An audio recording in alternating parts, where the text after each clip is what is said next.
I've been looking forward to making this video for a long time.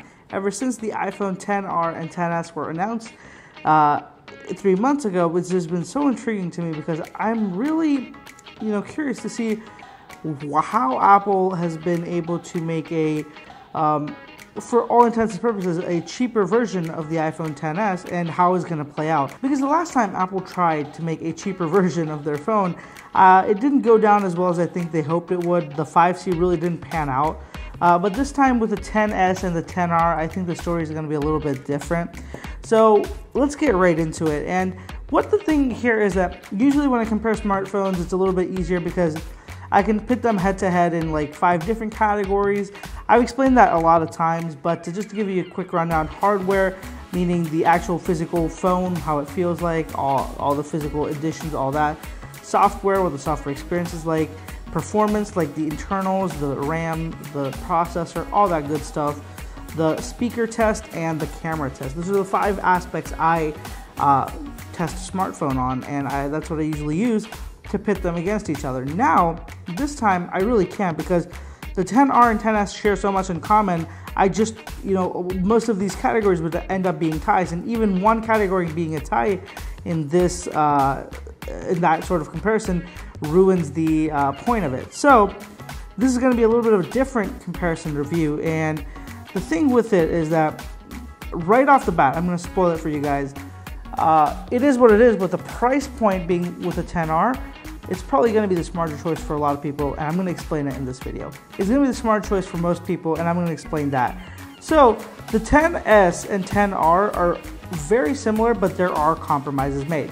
Now, these compromises that are made, a lot of people are upset about the wrong compromises. They only see a few things and they get very annoyed.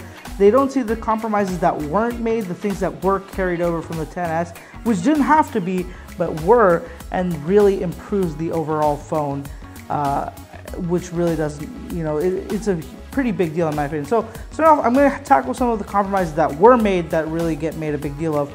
Number one has got to be that display. So the iPhone XR has a LCD display compared to the OLED on the XS, and it has a lower than 1080 but higher than 720p display. It's in the middle there. It has 326 ppi, and it is. I'm very honest with you guys. I've been using both these phones. The XR I've been using for the last 3 days. The XS Max I've used for 3 months.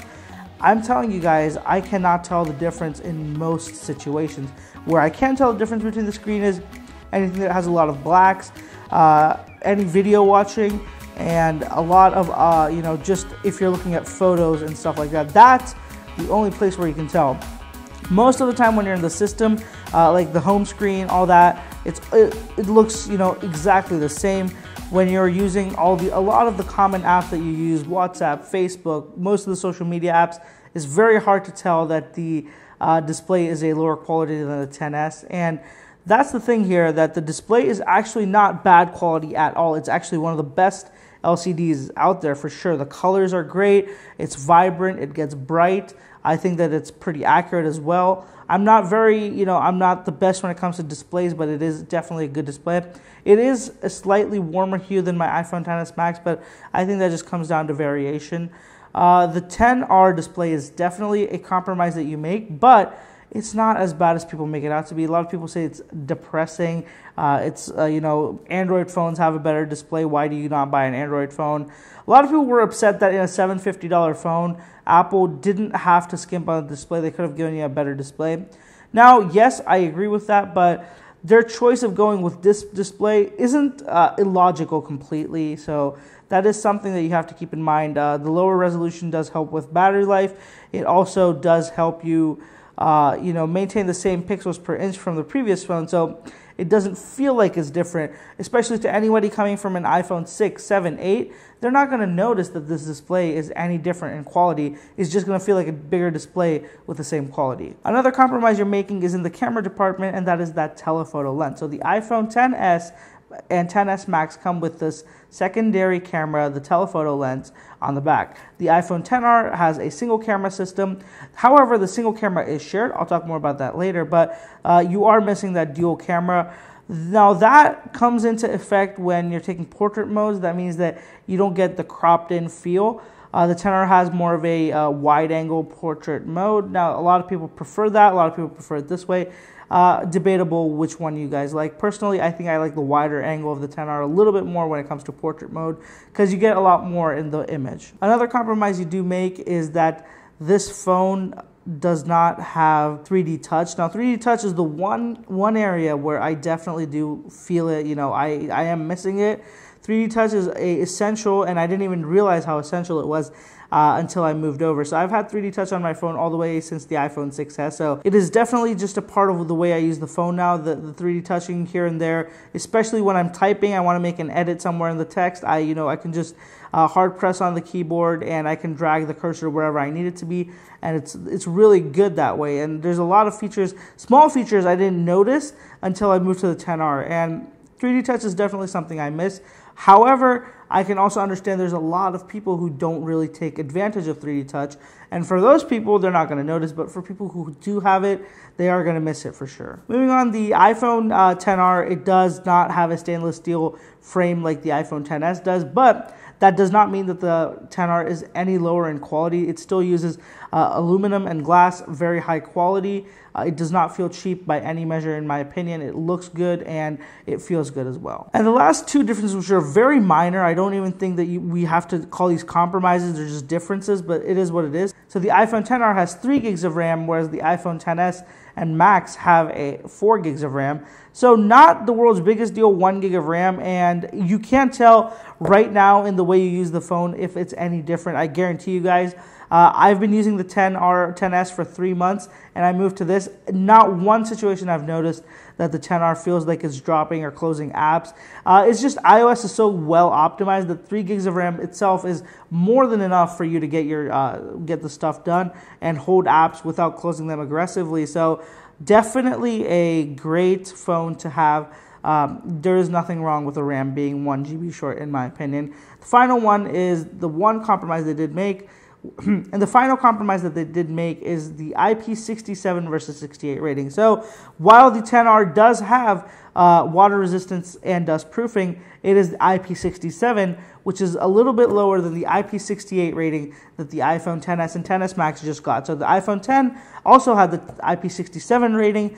The 10s and 10s Max did get an upgrade there. The iPhone 10R continued with what the iPhone 10 had. Now, not a bad thing at all, in my opinion. Having any sort of waterproofing or dust proofing is good, and Apple does kind of undersell their waterproofing. It is definitely going to last a little bit longer than what they claim. So now that we covered the compromises, here are some of the important things where Apple did not compromise. One, it has to be that processor. They could very easily have given us the A11 Bionic from the iPhone 10, which is extremely powerful on its own, and called it a day, and we wouldn't have blinked, but they didn't. They gave you the best, newest CPU, processor, GPU, all from the iPhone 10s and 10s Max. They carried it right over, and the performance speaks for itself. It is definitely the best mobile operating platform right now in terms of optimization, speed, and just overall usability. And talking about performance, iOS experience remains the same, compared to both phones. There are very few things that are different with this. The only thing I've noticed is without 3D touch, some things are different on the iPhone 10R. Some software features are not there, but otherwise everything else software-wise is exactly the same. A lot of people won't even be able to tell what's missing here and there because it's so minute. So the software experience is not somewhere where you're compromising at all either. And speaking of the cameras on the back, so the primary camera on both 10s and 10R are the same exact shooters. And the front as well, same exact camera, same exact lens, as well as the same exact Face ID system. So both of these phones do have Face ID as well. No compromise there either. Easily we could have been stuck without Face ID authentication. We could have gotten something else, maybe just Touch ID on the back, but no. Even though it is an expensive thing to implement, Apple did stick with it and put Face ID and that notch design onto the 10R. Another great feature we still got is the stereo speaker, so you still get really good, loud, crisp quality sound coming out of both of these speakers. I tried a lot to compare these two phones, and there just isn't that much of a difference. They're very good sounding phones, speakers, and there's really no compromise being made there either at all. We also get the same wireless charging capabilities and fast charging capabilities on the 10R. That also I feel like could have been Apple just pulling it away and trying to force you to go up to the next phone to get those features, but no, they kept it in, which is really good. And moving on to the eSIM, so dual SIM functionality carries over to both phones. So the iPhone XS, 10R both have dual SIM functionalities, which I didn't expect. I would definitely feel like this is a feature Apple would kind of try to hold to the best iPhone and not give over to the more budget-oriented phone. It's pretty good that they've carried it over, and that just kind of goes to prove that they didn't compromise in areas where they could have, and that's why the 10R is really such a good phone in my opinion. And finally, battery life. Battery life is better than the XS Max and the XS, which is like, I mean, that's just amazing. The battery life has been the best I've ever experienced on an iPhone. The XS Max was previously the best I've ever experienced. The XS Max got me through an entire day of very intensive usage. No other iPhone in the past was able to do that, but the XS Max did, and the 10R just does even better than that, which is ridiculous. So you can easily expect 8 to 9 hours of screen on time from the iPhone XR with any kind of usage. So with all those compromises being spoken about, let's get into the cameras, and let me show you some camera samples right now.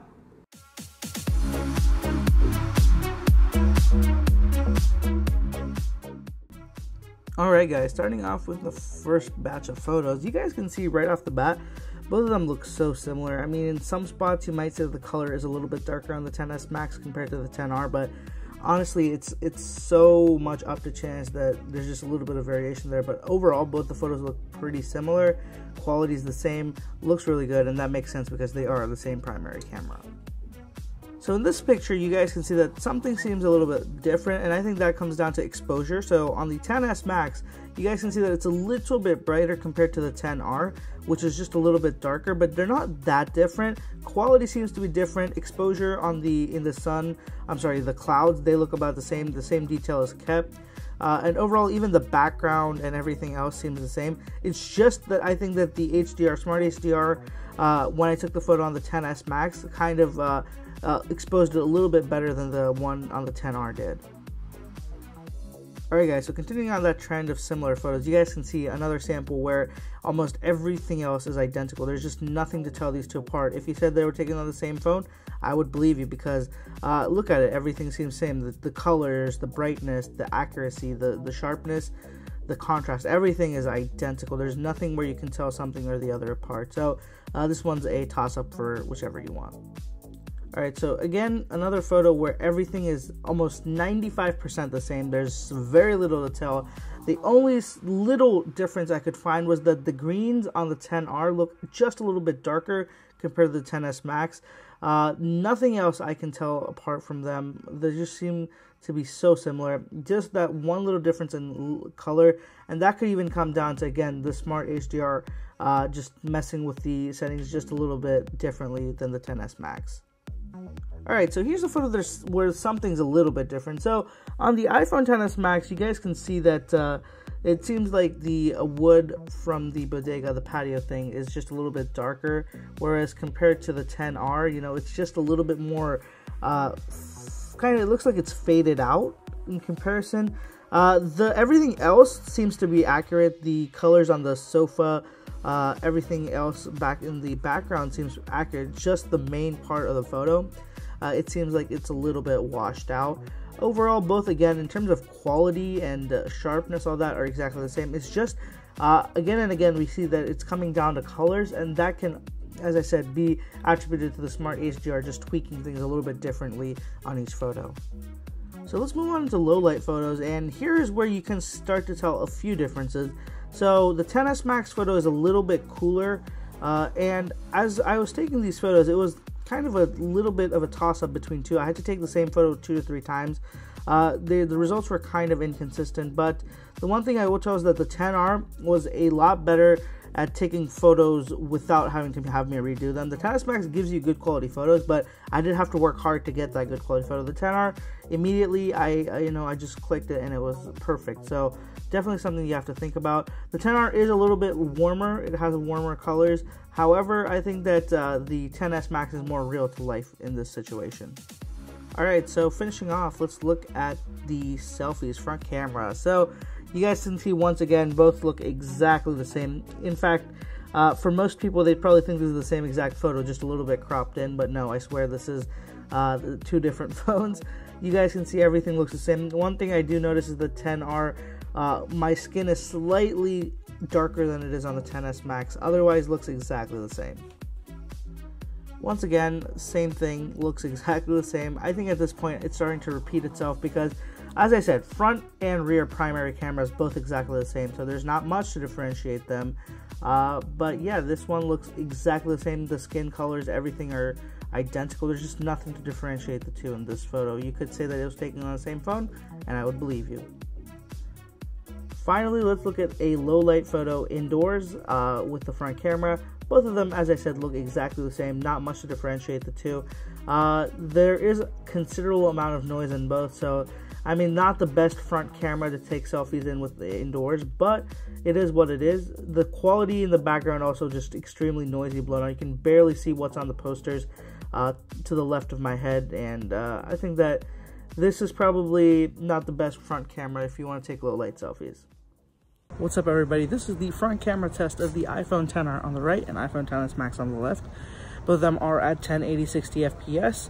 Both of them do have the same front camera as well, so I'm not expecting anything too different, but it is pretty cool just to see if there will be any differences. Let me know what you guys think down in the comments below. Alright guys, so here is the rear camera test of the iPhone XR on the right, XS Max on the left.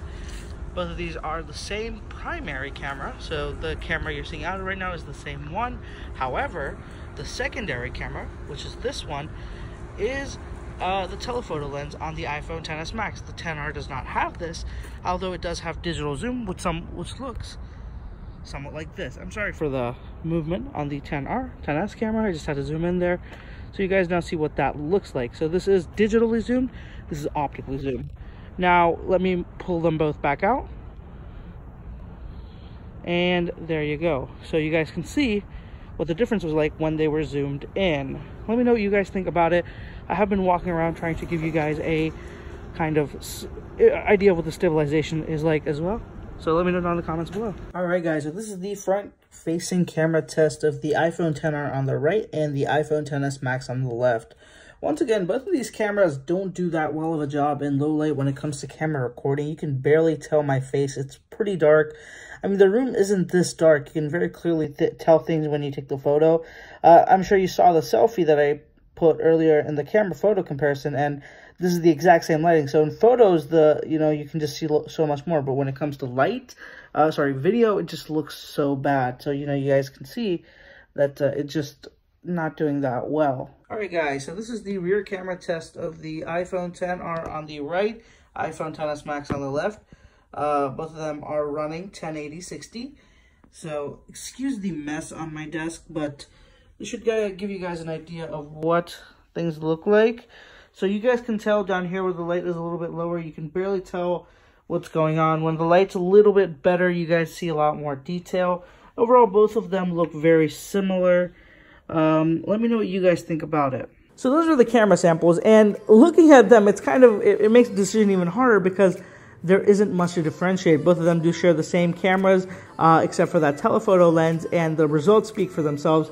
Very similar, same HDR, same capabilities when it comes to video and photo. So it's just, all it comes down to is thinking about it. When we look at it, the speakers are the same. Performance is identical.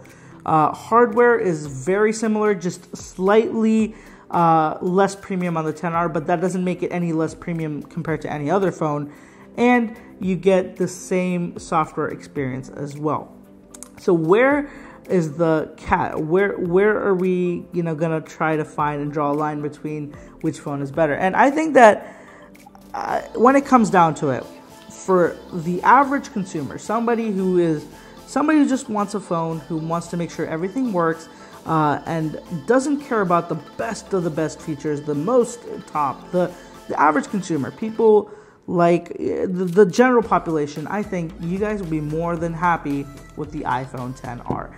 And the iPhone XR is 25% cheaper than the iPhone XS on both, comparing the base models of both of them. And it has better battery life, it has the same camera, has a lot of the same things, and it does a lot of things right. And I think that anybody who buys this phone will be extremely happy and not feel like they've been, they cheaped out or that they got a cheaper version of a phone. It absolutely doesn't feel like that. The XS Max, however, that doesn't mean that this is a bad phone in any way either.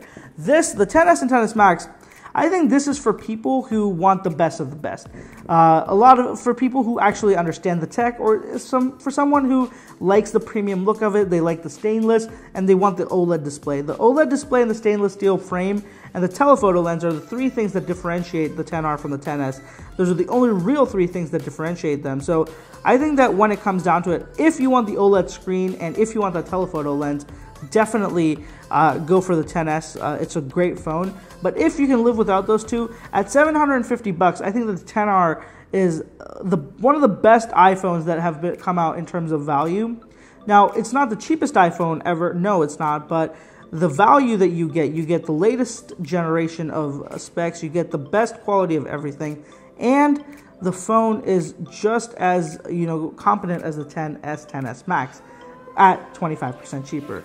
That's excellent, and I feel like that's something that you have to consider when you're looking at buying either of these phones. Is that extra 25% worth it for just an OLED screen and a telephoto lens? For me personally, it is worth it. However, I feel like for a lot of people it won't be.